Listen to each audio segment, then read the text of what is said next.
June 17th, about 4 p.m. And yeah, I'm serious on my dead mother and my murdered sister. And it feels so good to finally be set free to tell the whole entire truth. Cause I've been holding a lot of secrets for y'all folks who like to live in houses of secrets and lies. Like, starting within my own family, where I was sexually abused from 6.5 to 16 by all your different family members, starting with my grandfather, William Outerbridge, Billy Outerbridge, okay, my grandpa, who was married to my grandmother Eleanor, even though they didn't stay together, whatever. Okay, he was the first one when I was 6.5. That's right. My mother was pregnant with Cheryl, heavily pregnant. She wanted to go out with Emmett, who also sexually abused me. He was the second one. But first was Grandpa. Emmett sexually abused me after Cheryl was born. Okay? But at this point, Mom was like 8 months pregnant. It was right before she was going to give birth. She was about 8 months, 7, 8 months. And they wanted to go out, like, I don't know, have a weekend without me around. And so I was supposed to spend the night at Grandpa's in the Bronx. I don't remember the address, but I still remember what the layout of the little place was.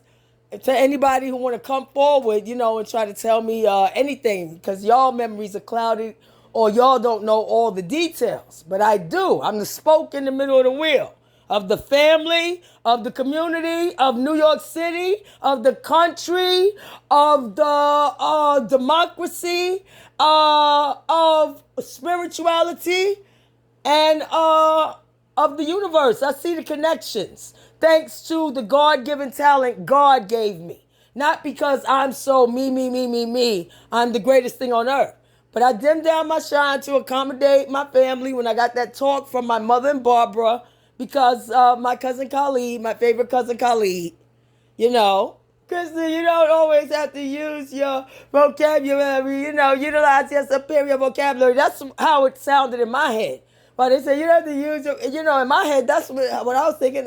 That's just because I love to read. That's why I have possess an extensive vocabulary far and beyond my circumstances, my financial situation, or my means, because when you love to read, that ability affords you the ability to learn about almost anything. You can, to a certain degree, you can become at least well-rounded enough to educate yourself on a variety of subjects, topics, and various different social patterns that I see, the behavior patterns. There are behavior patterns in everything in the universe. And thanks to God, he gave me the talent and ability to be able to see that, put those links together. And so, that's what I do. And so, I have a plan in place for y'all.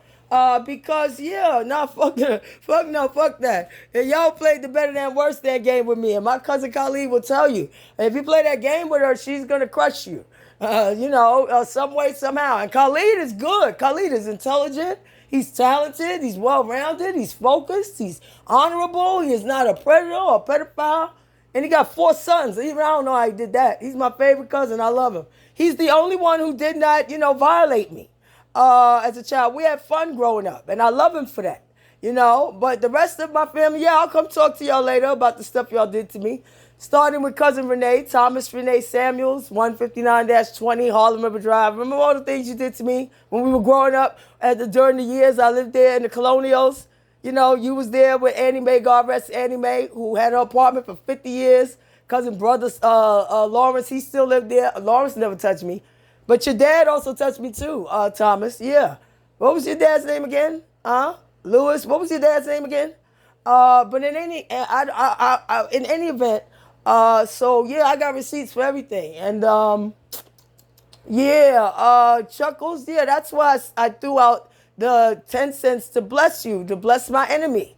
Yeah, because you set me free to tell the full and entire truth, by your persistent, destructive behavior pattern where you and Mayor McCheese and the whole gang and crew kept attacking and trying to violate me for defending my child from your predator and pedophile shit. You didn't know. I've been touched by predators and pedophiles since I was 6.5.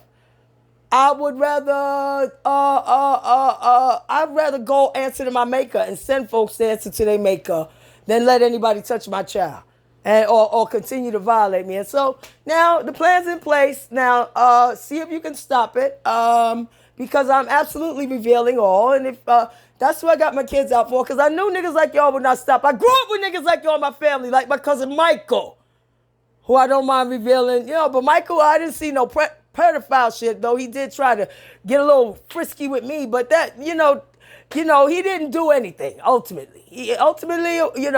But Michael's done a lot of other violent. Well, that's because I threw a glass jar at his head, though, and flipped on him. Because that was after I'd been on 160 for a while. I knew how to handle niggas then. I was grown at that point. So, Michael ain't really got nothing to answer for to me. Michael did so much shit. Michael, you ain't got, you were the center of the sleep breathing programs, but you didn't violate me. You tried, your little slick shit, but no, you didn't violate me. You left. You ran out my house. Remember on Edgecombe? I learned some shit from 160 at that point. I was grown. But the rest of y'all who did, I'll be revealing all. And aren't you so glad you didn't stop Chuckles, Man McCheese? Aren't you so glad you didn't stop him? That's why I threw the 10 cents out to him, because I want him to know what a big tsunami he unleashed. Not just, on y'all, the truth tsunami on y'all. Y'all thought I was going to fight y'all in the street, hand in hand. No. I don't do that. I use my brain power, my superior, analytical and logistical, definitely extremely focused on planning and strategizing. And I love to study people for weakness. I don't mind if they think I'm weak and look at me and mischaracterize me or misjudge me, because then they get comfortable, they relax, and that allows me to study them as they're comfortable and relaxed and then do their violations and feel they have no problem getting away with it. That gang mentality, that doesn't, that doesn't really impress me or in any kind of way. I don't respect that. I grew up around that. My cousin Michael was the first gang leader I ever saw when I was a little kid, 6.5 years old. So anyway, check us out. That's why. Aren't you so glad? So see if you can stop it. And I'm going to throw you another 10 cents out the window, you little barking ass dog. Another $10. Because I swear to God, if you talk to my family, my favorite cousin, or anybody, even my daughter, anybody, and just to say this to them, and that I'm giving you $10 and telling you I'm blessing my enemy before I bring some other presents that you ain't going to like so much. I'm so glad y'all was so stupid and didn't look anything up or believe any receipts, and y'all believe Chuckles. Ooh, keep doing that. It worked out very well for me with all the video evidence and everything. Fantastic. Okay, I got to go. I want to finish, get this over, finish crushing y'all with all the evidence y'all gave me that y'all thought I wasn't going to use against you. Because you didn't know me. And I know you from 5 years of y'all being outside my window. I know everything about your behavior patterns, everything, how you move. I know all your voices, everything. And I've studied those videos carefully. Too bad y'all didn't. Bye.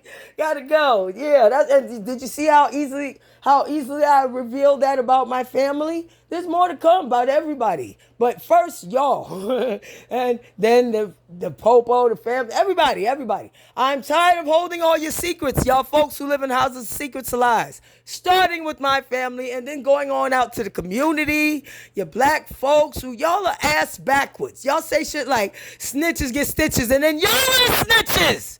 And y'all think that I was just an old lady and I know nothing about the street game and you was going to run okey doke shit on me in a maze of circular logic. Yo, say that Willy Bobo bullshit for them. Yo, I got to go. I just wanted to let y'all know what y'all was dealing with, and that, yes, I'll be happy to throw Chuckles another $10, the barking dog who set me free, to deal with and get retribution and payback on anybody who does not want to admit what they did to me or my sister, my mother, or tried to do to my daughter. The same fellas who were out there on video, Khalid, disrespected Cece talking about, I'm going to make your daughter suck my dick. Yeah, I got to go, Khalid, to deal with him. You good, Khalid. Everybody else, watch out.